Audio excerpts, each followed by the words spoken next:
Bom dia, pessoal. Vamos então dar sequência ao nosso curso.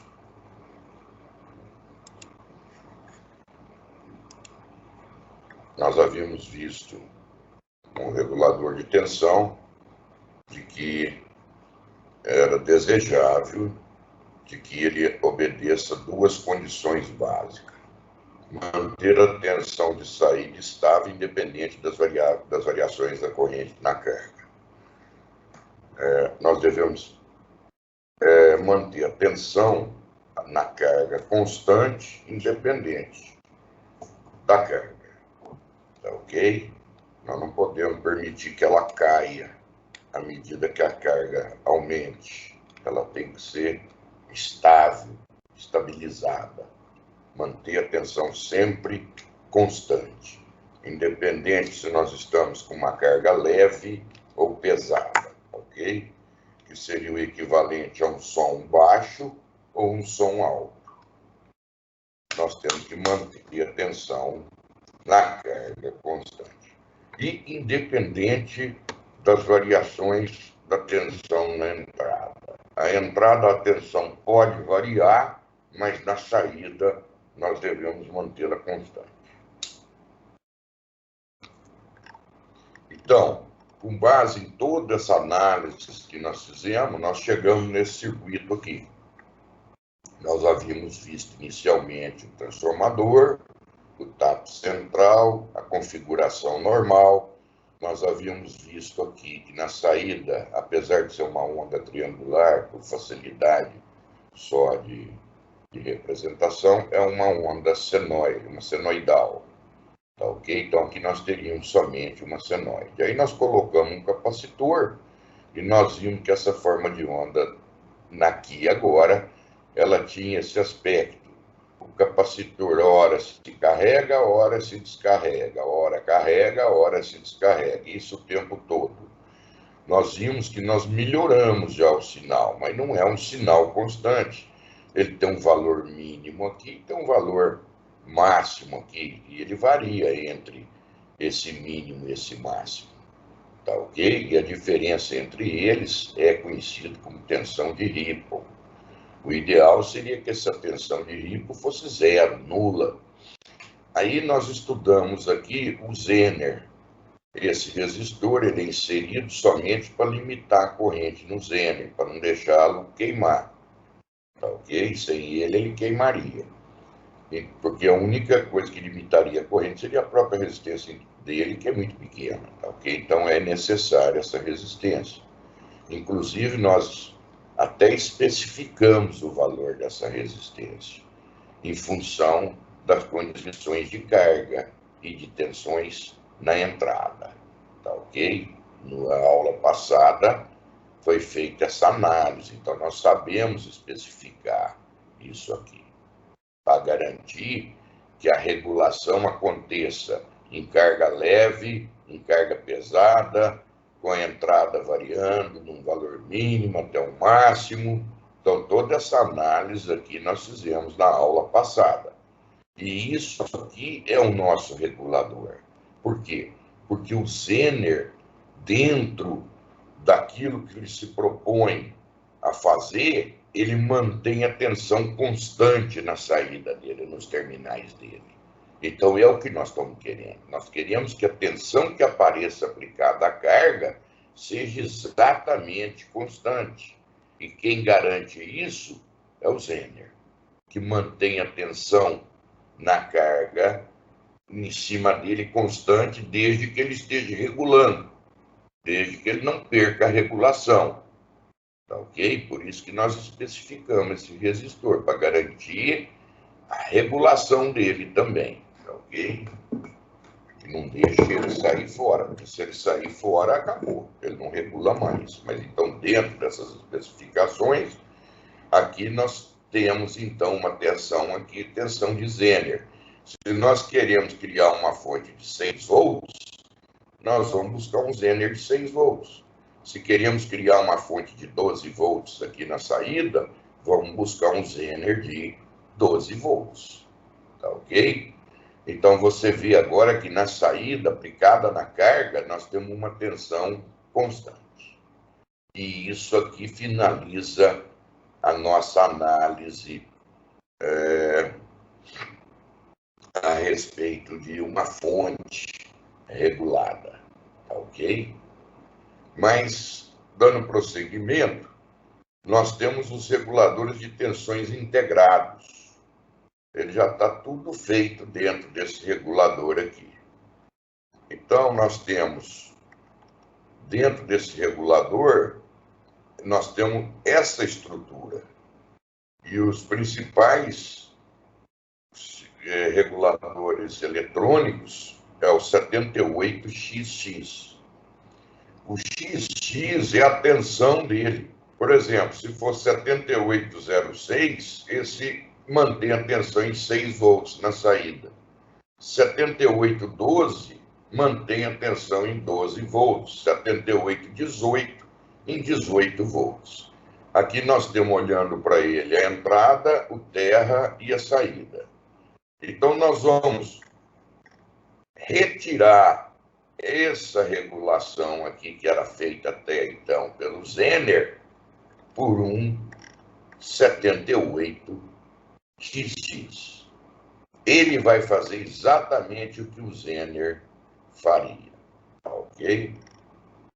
Nós vamos precisar, continuar precisando do transformador, do capacitor, nós simplesmente vamos substituir a parte do Zener, porque são reguladores integrados, ok? Então, nós temos dois, temos 78, que é para tensão positiva, e 79, que é para tensão negativa. Isso quando a gente está produzindo uma fonte simétrica. Nós temos mais 12 volts, menos 12 volts. Tá ok? Nós não entramos em detalhe a respeito da fonte simétrica, mas ela é muito simples de ser implementada, tá ok? Muito simples. Então, aqui nós temos eles, o 78915, o 7812, o 7806, e aqui nós temos um LM317 que nós vamos ver à frente. Dois tipos de encapsulamento. Isso aqui, ó, TO220T, o tipo de encapsulamento dele. TO3K e esse aqui. São os tipos de encapsulamento. O mesmo LM317, que é muito conhecido também na eletrônica. Nós vamos vê-lo daqui a pouco. Então, no lugar do Zener, daquele regulador, nós vamos colocar o 78XX, ó. Só substituir ele. Ele vai fazer tudo aquilo que o Zener faria. Ele vai manter a tensão na saída constante e a tensão na entrada vai ter aquelas variação. Aqui na entrada dele nós vamos ter esse sinal e na saída dele nós vamos ter esse nível constante, tal como o Zener faz, ok? Só que ele já é integrado, ok? Tem as suas vantagens. Então tá aqui, substituímos a mesma coisa. Aí, então, agora ele é basicamente a parte, a saída dele é onde se dissipa a maior potência, é onde a maior perda ocorre na saída. Então, a saída dele, que é esse terminal aqui, é o terminal aqui, é o terminal, essa saída dele, é esse terminal aqui, que seria esse aqui, terceiro aqui. Aqui tem ele aqui, ó, saída, terceiro aqui. Ela é conectada nessa parte aqui, ó. A saída tem continuidade com essa parte aqui que prossegue na parte de trás dele. Que é para quê? Para que essa saída fique em contato com o dissipador, porque é onde a maior dissipação de potência dá na saída. Só que como a saída está conectada nessa parte de trás aqui que nós não estamos vendo, e essa parte de trás está conectada no dissipador, para que dissipe esse calor, nós não podemos, se nós colocássemos direto, então nós estaríamos transferindo a saída para o dissipador. Então, o que se faz? Coloca essa mica, é um isolante elétrico, coloca entre a parte traseira e o dissipador a mica, está aqui. Depois coloca ele, porque a mica, ela é um isolante elétrico e, ao mesmo tempo, é um bom condutor de calor. Então, nós resolvemos duas coisas. Nós fazemos o isolamento da saída com o dissipador e permitimos que o fluxo de calor flua do componente para o dissipador. Tá ok? Tanto é que você observa que o parafuso que parafusa ele no dissipador, ele tem uma arruela de plástico aqui, ó, essa aqui. O parafuso não tem contato com com o componente, porque ele tem uma arruela de plástico, tá vendo? Ele fica isolado dessa parte aqui, tá ok? Muito bem.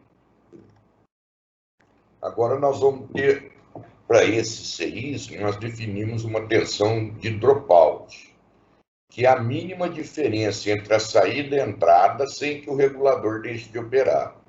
É tal como o Zener. Para garantir que ele não perca a regulação, existe uma tensão mínima, chamada de dropout, que é entre a saída e a entrada.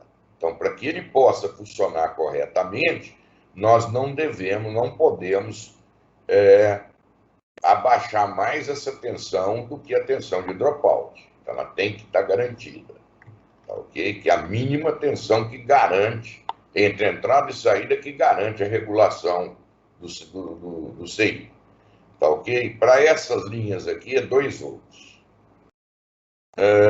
Agora, veja um exemplo, então. A potência que é dissipada nesse CI é dada por isso aqui. Isso aqui é uma formulazinha, é VI.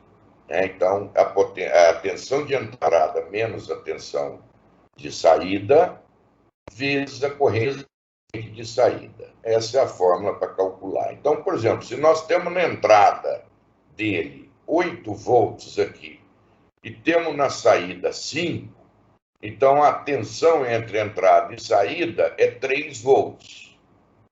É maior do que os 2 volts, que é a mínima tensão chamada de dropout. Então, ele regula.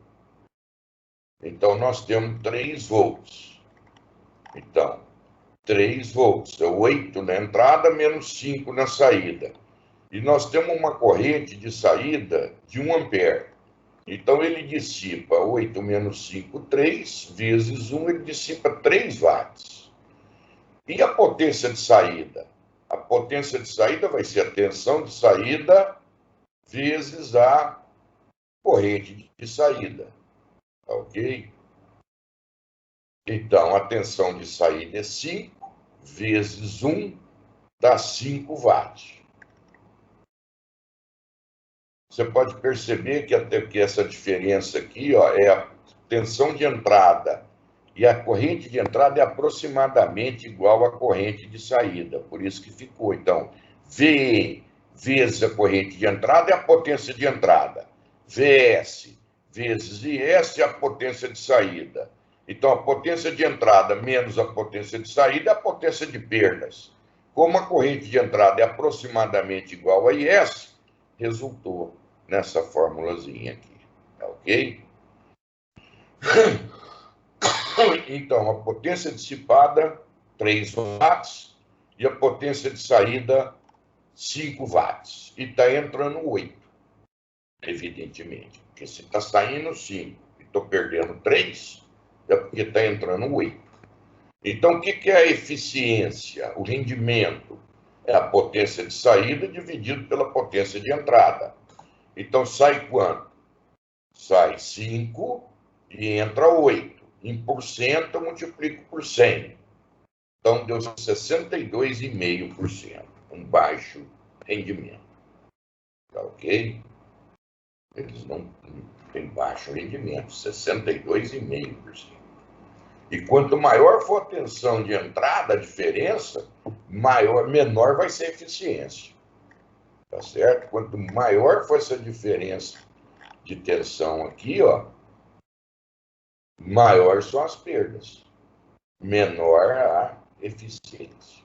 Então, para contornar esse problema, os fabricantes criaram os reguladores de baixa tensão dropout.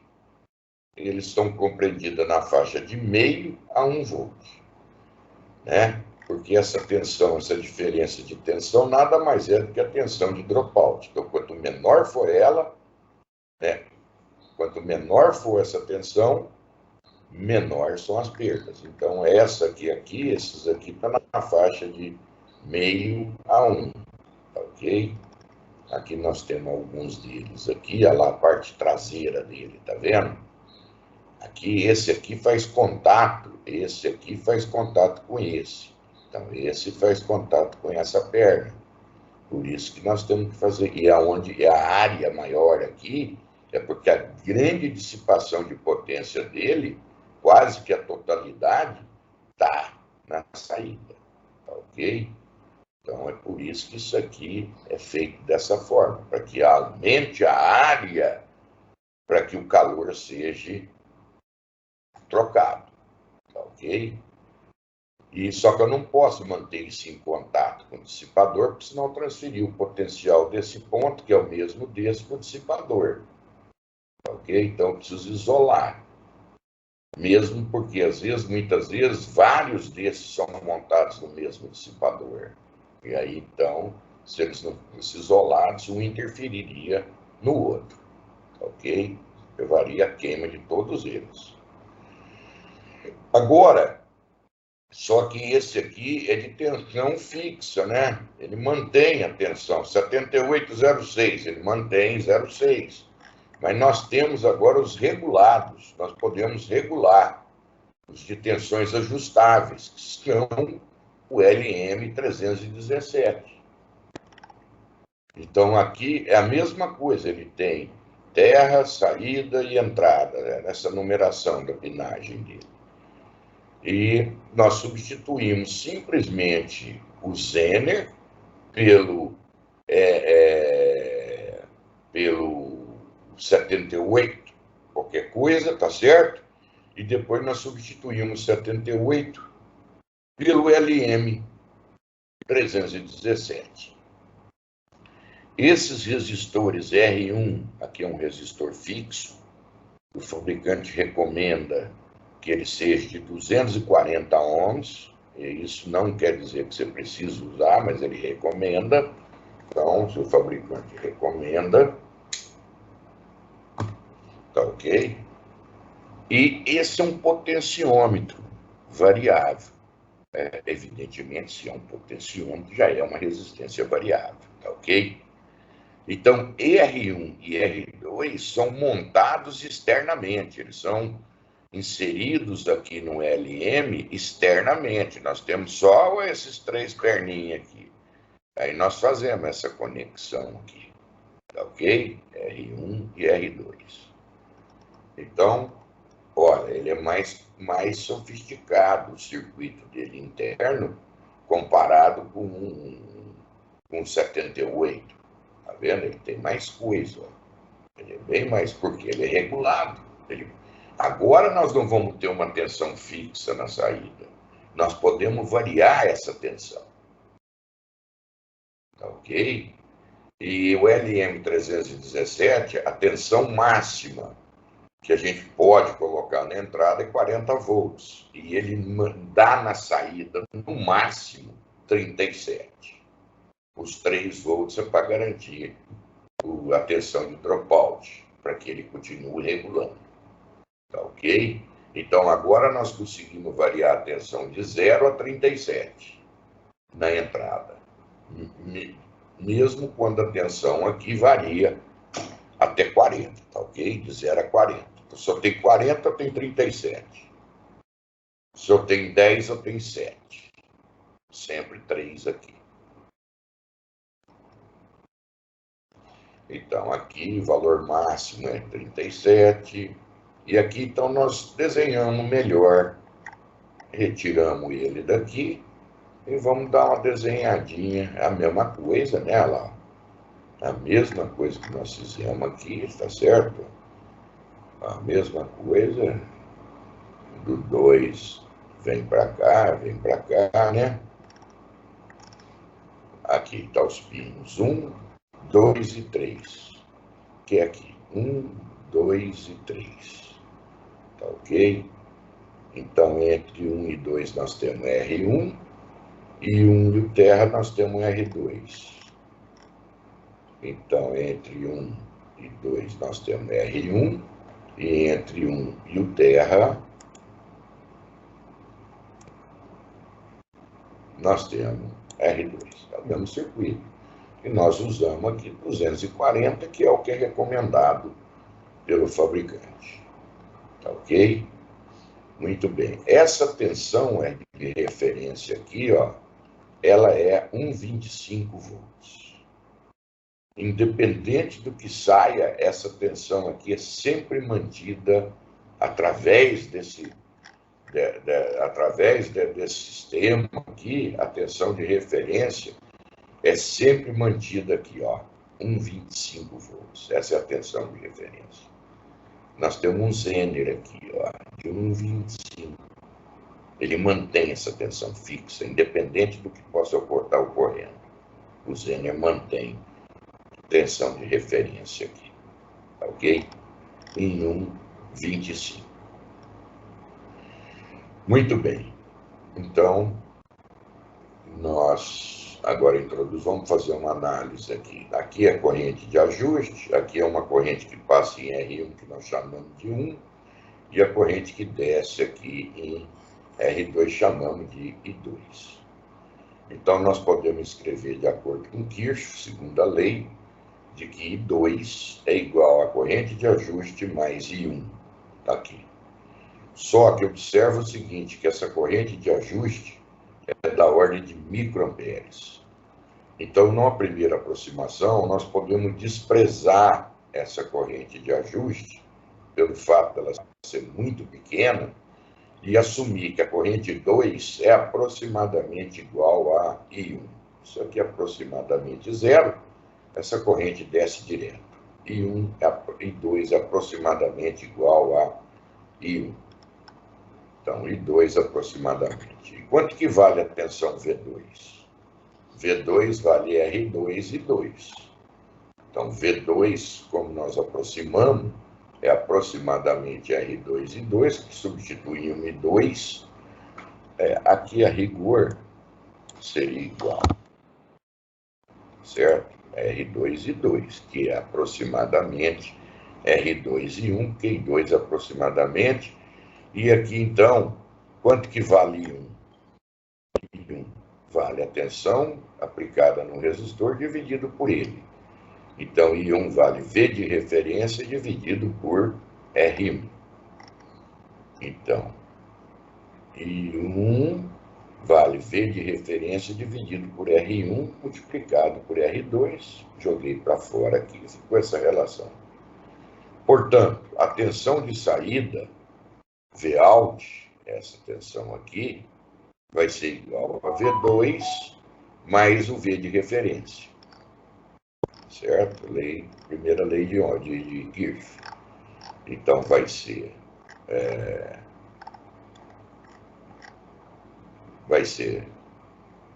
V2 mais V de referência. Então, Vout, que é a saída out, vai ser a V2 que nós obtivemos aqui, que é V de referência, essa relação, mais V, colocamos V de referência em evidência, fica 1 mais R2 sobre R1. Tá ok? Substituindo o valor da tensão de referência por 1,25, fica isso.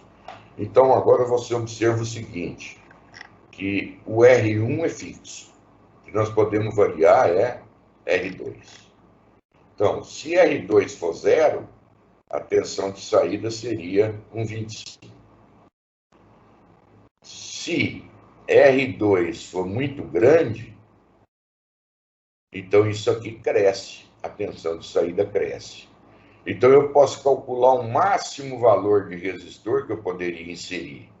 Eu sei que a máxima tensão de saída é 37 e que R1 é 240. Então, eu consigo, já ter uma equação e uma incógnita, eu consigo calcular qual é o valor do resistor máximo que eu posso colocar lá para que a tensão esteja nos 37.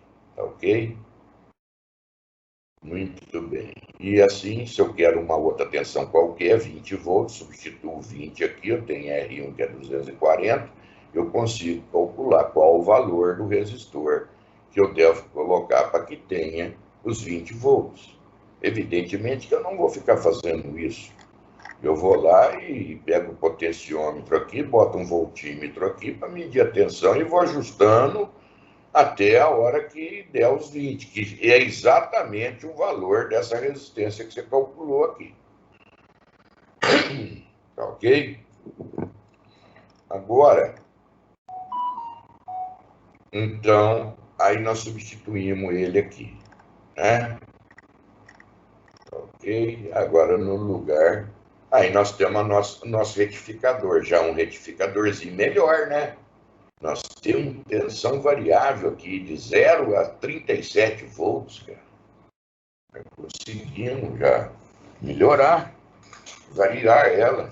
Já serve bastante essa fontezinha para uso nosso em laboratório aí. Nós fizemos simplesinha, né? Um fusível aqui na entrada ó, do primário do transformador. Você ligou a chave, pronto, já está funcionando. Tá certo? O que nós fizemos aqui com esse circuito? Nós pegamos um sinal alternado e transformamos ele num sinal contínuo. Isso aqui chama retificador. Você retificou o sinal de entrada. Ok? E ele tem uma outra vantagem, esse regulador. Ele também pode operar como um regulador de corrente. Vamos ver como que seria. Aí eu mudaria um pouco a configuração. Eu tenho os 3 pinos dele, eu coloco R1 aqui, tá certo? E faço essa conexão. Vamos ver o que acontece. Quanto que vale a corrente de saída? Ó, aqui a tensão de referência está para cá, porque a corrente está para cá. Então, essa corrente mais essa dá essa. Então, quanto que vale essa corrente? Vale a tensão de referência dividido por R1, está aqui. Mais a corrente de ajuste dá a corrente de saída. Só que essa corrente de ajuste é da ordem de micro. Então, lá na primeira aproximação, nós podemos desprezá-la e supor que a corrente de saída é a tensão de referência dividido por R1. A tensão de referência é 1,25.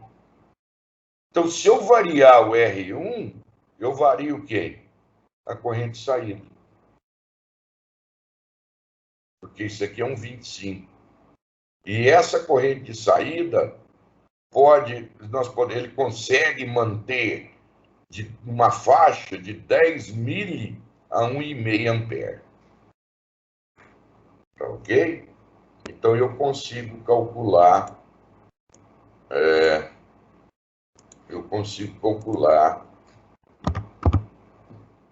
um valor de resistor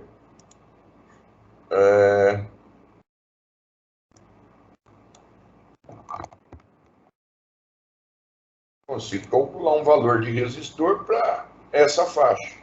Se a corrente de saída for 10 mili, o R1 vai valer quanto? 1,25. 1,25 dividido por 10 mili. R1 vai ser 125 volts, ohms. Se eu colocar um resistor de 125, eu tenho 10 mili. E 1,5. Qual o valor do resistor para ter 1,5? 1,25 divide por 1,5. Eu teria que botar um resistor de 0,83 ohms. Resistorzinho pequeno. 0,83. Tá ok? E com isso, nós encerramos essa primeira parte do curso de retificadores, ok? Não de diodos, porque ainda nós temos o LED, o famoso LED, ok? Olha, observe o seguinte, lembra do diodo normal, quando polarizado diretamente, nós tínhamos muitos elétrons livres do lado N, o lado que nós adicionamos fósforo, que tinha 5 elétrons de valência. 4 daqueles elétrons faziam as conexões com os elétrons de valência do silício. E um desses elétrons ficava livre, ele não tinha ligação. E do outro lado, no material do tipo P, nós adicionávamos boro, que tinha 3 elétrons de valência. Ficava faltando um elétron para fazer completar a ligação com o silício. Nós criávamos uma lacuna ali. E aí, quando polarizado diretamente, aí nós vimos que após esse processo havia a migração de elétrons e de lacunas, de forma que se estabelecia aquela barreira de potencial. E com a polarização direta, nós conseguimos diminuir a barreira de potencial, de tal forma que nós ficávamos somente com elétrons livres do lado N e lacunas do lado P. E aí, então, esses elétrons livres caminhavam pelas lacunas e atingia e fechava o circuito pelos terminais da fonte, caracterizando uma grande corrente direta. Basicamente era isso, dessa maneira que o diodo operava.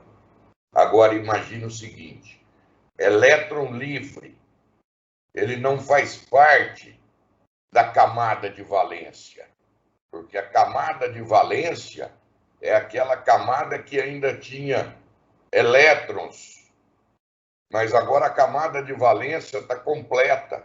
O elétron livre, ele está numa camada que seria banda de condução. Ele está num nível energético mais elevado do que aqueles elétrons que estão na camada de valência. Quando esse elétron livre, que está num nível energético maior do que estão presentes na camada de valência, recombina com aquela lacuna, ele se torna um elétron de valência. Evidentemente, ele era um elétron livre. Quando ele se recombinou com a lacuna, ele preencheu aquela ligação covalente que estava vaga. Ele se tornou um elétron de valência. E como ele tinha uma energia maior do que o elétron de valência tem, aquela diferença de energia foi dissipada em calor. Por isso que ele esquenta. Ele tinha um nível energético mais elevado quando ele era elétron livre. Quando ele recombina com uma lacuna, ele tem um nível energético menor. Essa diferença de energia aqueceu o componente. Agora, esse era o diodo comum. Agora, eu vou fazer o seguinte, construtivamente, o fabricante, ele fez o seguinte, ele pensou, por que perder essa energia quando ele era um elétron de condução e se torna um elétron de valência? Por que não aproveitar essa energia? Por que não fazê-la emitir uma onda eletromagnética? Evidentemente que ele vai conseguir eliminar toda a perda do componente, mas ele vai conseguir criar um componente que quando o elétron livre se recombina com a lacuna, que aquela energia que ele cede na forma de onda eletromagnética. Esse é o LED. É um diodo que foi otimizado para que quando ele se tornasse um elétron de valência, aquela diferença de energia que ele tinha fosse transformada numa onda eletromagnética. E a luz é uma onda eletromagnética. Ele fez isso. Isso é o LED. Então, ao invés de nós perdermos aquela energia da passagem de um elétron livre para um elétron de valência, na forma Joule, na forma de calor, vamos aproveitar essa energia na forma de uma onda eletromagnética. Para que vocês tenham ideia, o LED vermelho rendeu ao seu inventor o Nobel. Não é tão simples assim quanto a gente está colocando. Mas a ideia é essa. É isso que acontece. Mas para fazer isso, o LED vermelho rendeu um Nobel.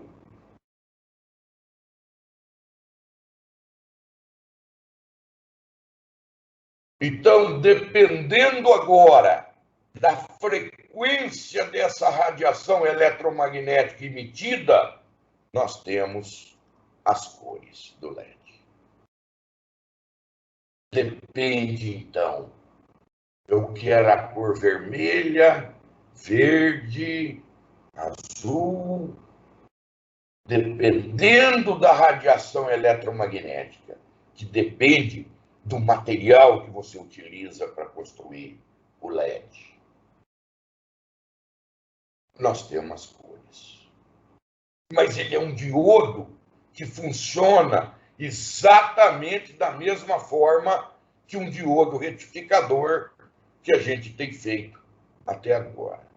A única diferença é que o fabricante teve a grande ideia de querer aproveitar essa diferença de energia na forma de uma onda eletromagnética. E a frequência com que essa onda eletromagnética é emitida depende do material que ele usa. Tá ok? E a diferença básica é que ele tem uma barreira de potencial maior do que a de um diodo comum.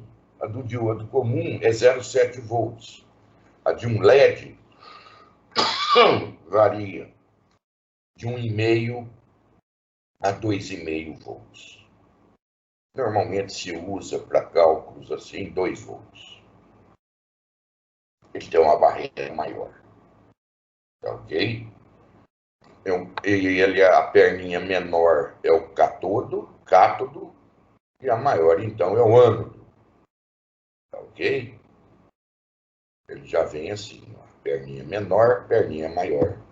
Então, você sabe. E ele trabalha como um diodo comum, polarizado diretamente. Ele não trabalha polarizado reversamente. Ele é um diodo comum, não é um Zener. Ele é um diodo comum. Então, é isso que faz, tá ok? Quando um LED é polarizado diretamente, os elétrons livres atravessam a junção PN e se recombinam com as lacunas. À medida que esses elétrons passam de um nível D maior, um nível de energia maior para um de menor, tá? Tem que melhorar isso aqui, para eles irradiam energia na forma de fótons.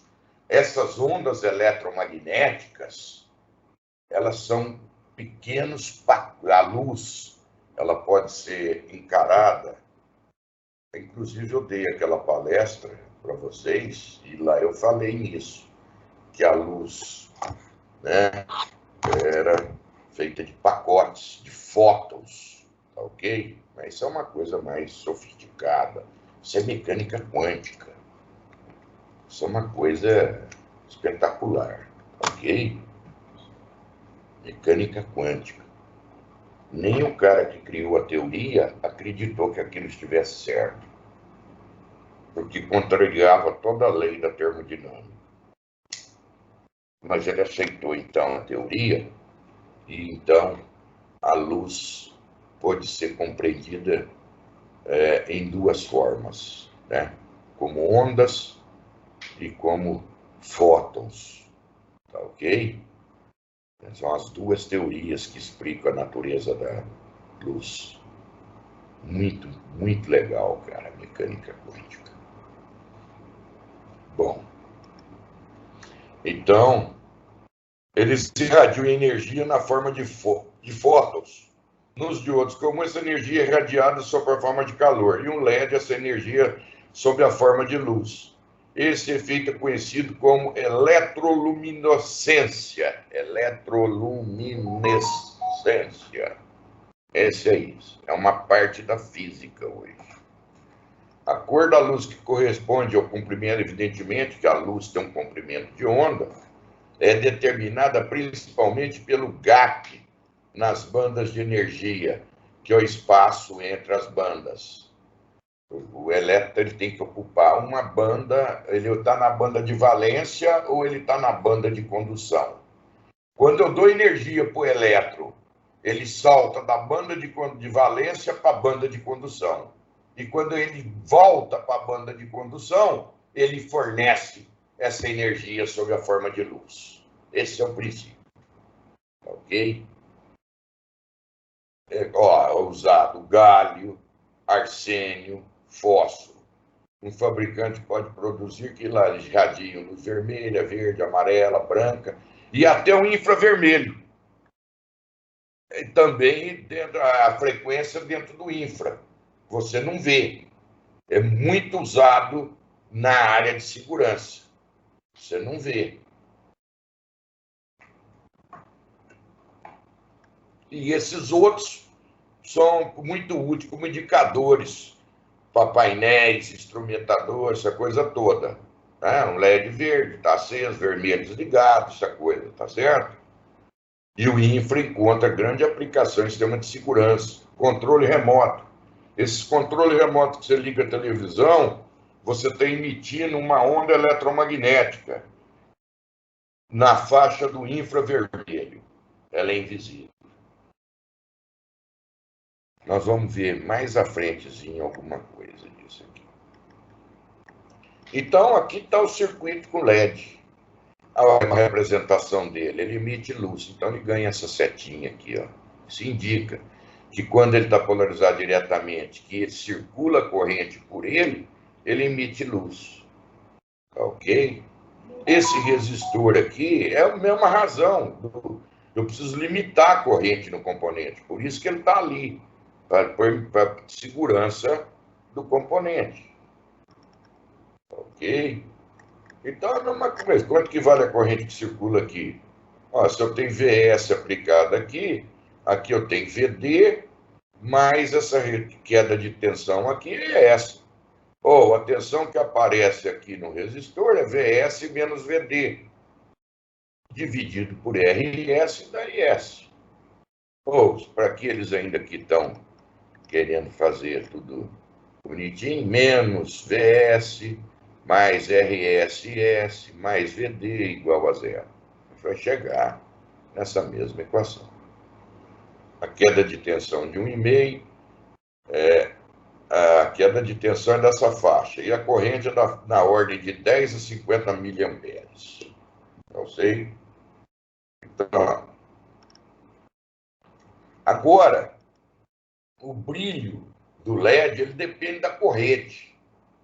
Se a corrente é grande, ele brilha muito. Se a corrente é pequena, ele brilha pouco.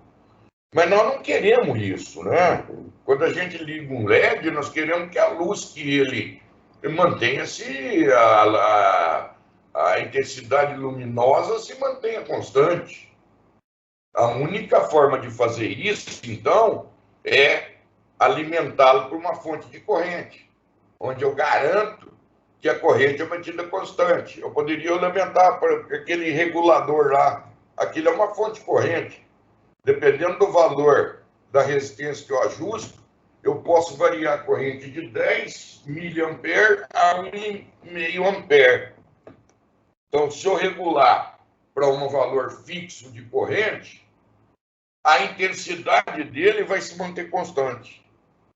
Eu não posso ter um circuito onde a corrente varia no LED.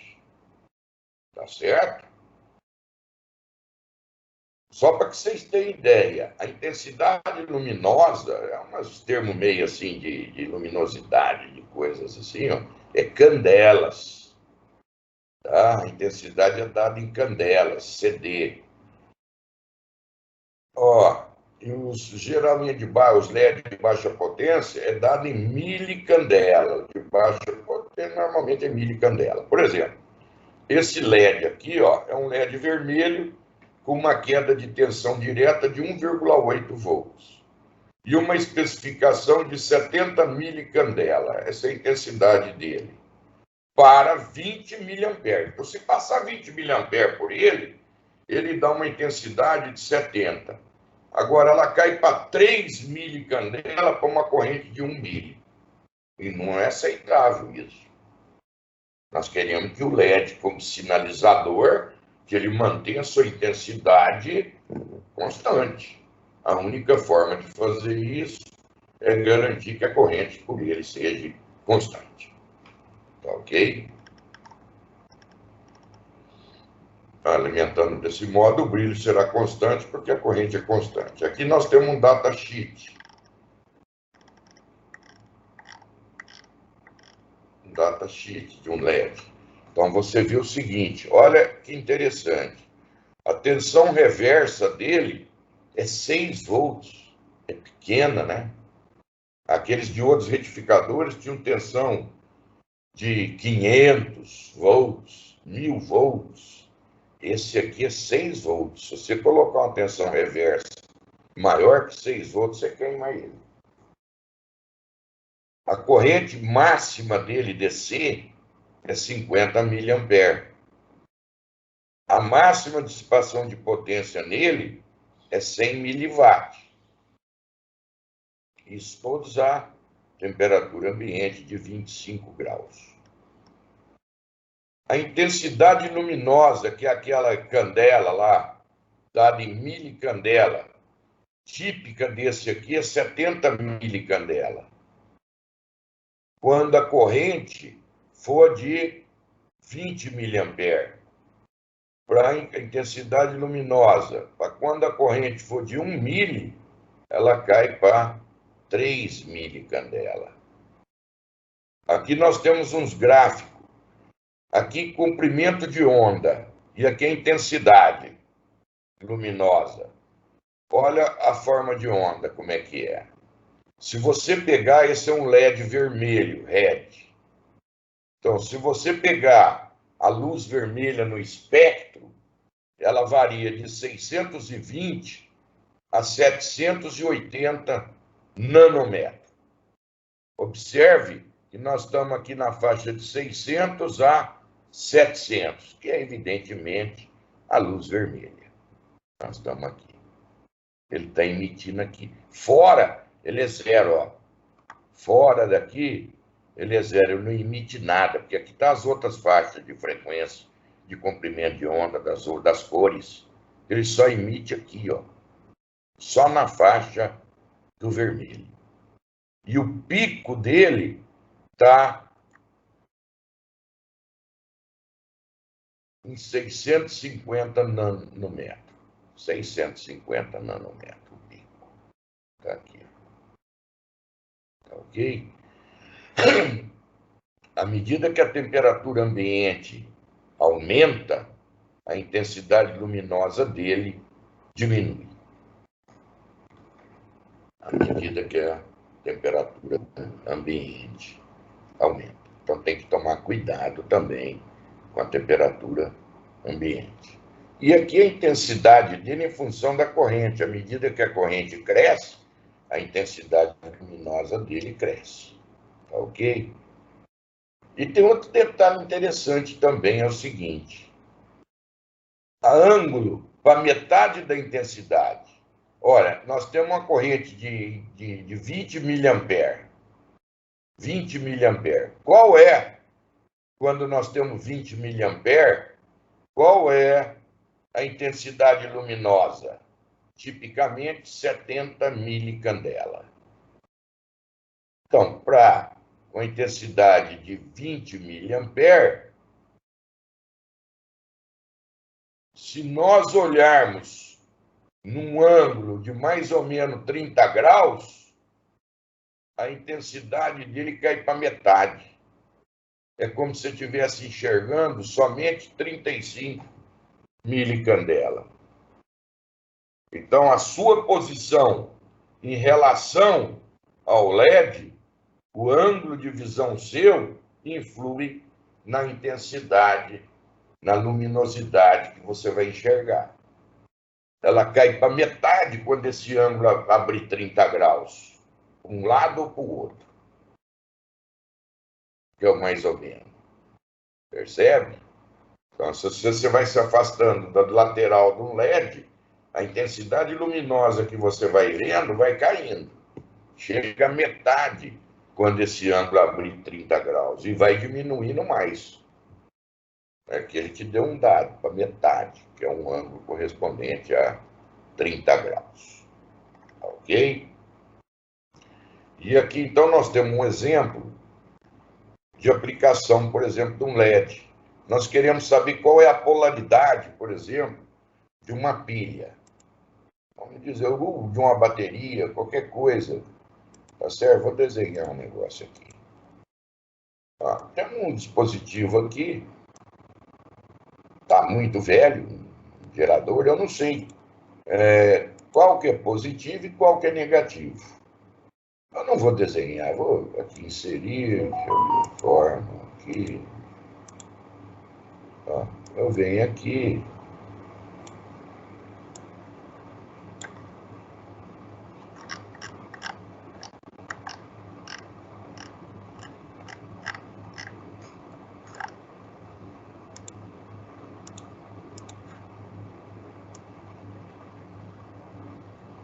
Coloco ele aqui. Coloco aqui, liga aqui nesses terminais aqui.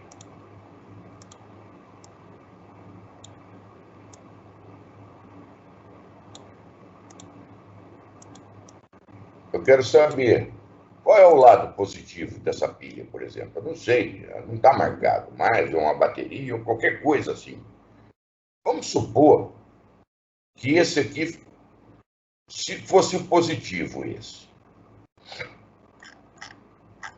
Deixa eu ver se eu consigo pegar um. Nossa, você cagou.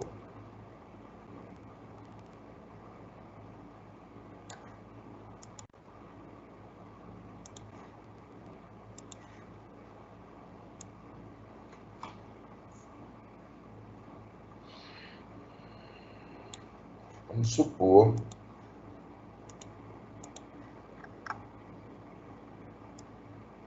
que esse aqui, esse lado aqui, fosse o positivo.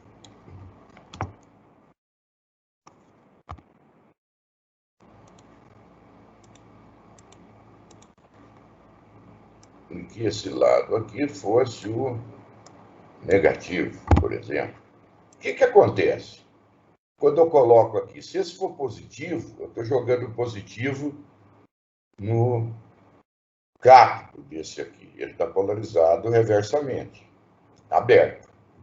Se eu jogar o positivo, eu estou jogando positivo no ânodo desse. Está polarizado diretamente. Então, vai circular uma corrente por esse LED. Vai acender a luz verde.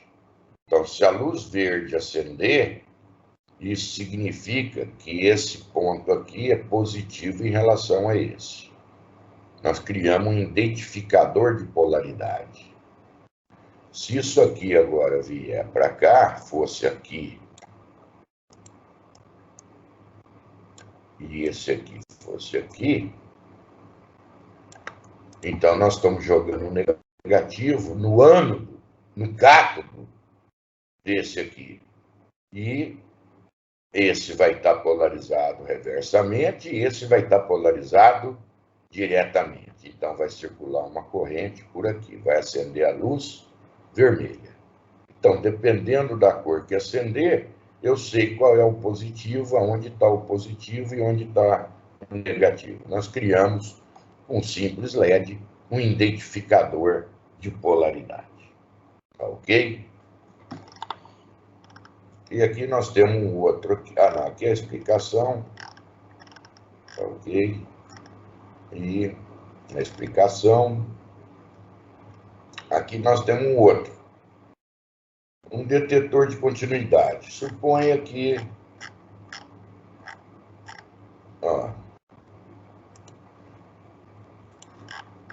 São aplicações simples.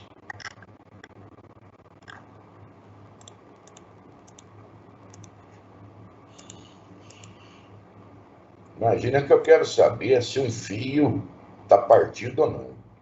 Eu coloco ele aqui.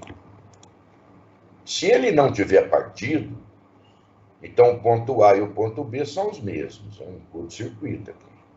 Então, nós temos o positivo aqui, o negativo está jogado aqui no cátodo, então esse diodo está polarizado diretamente. Se ele não tiver partido, nós vamos ter corrente aqui.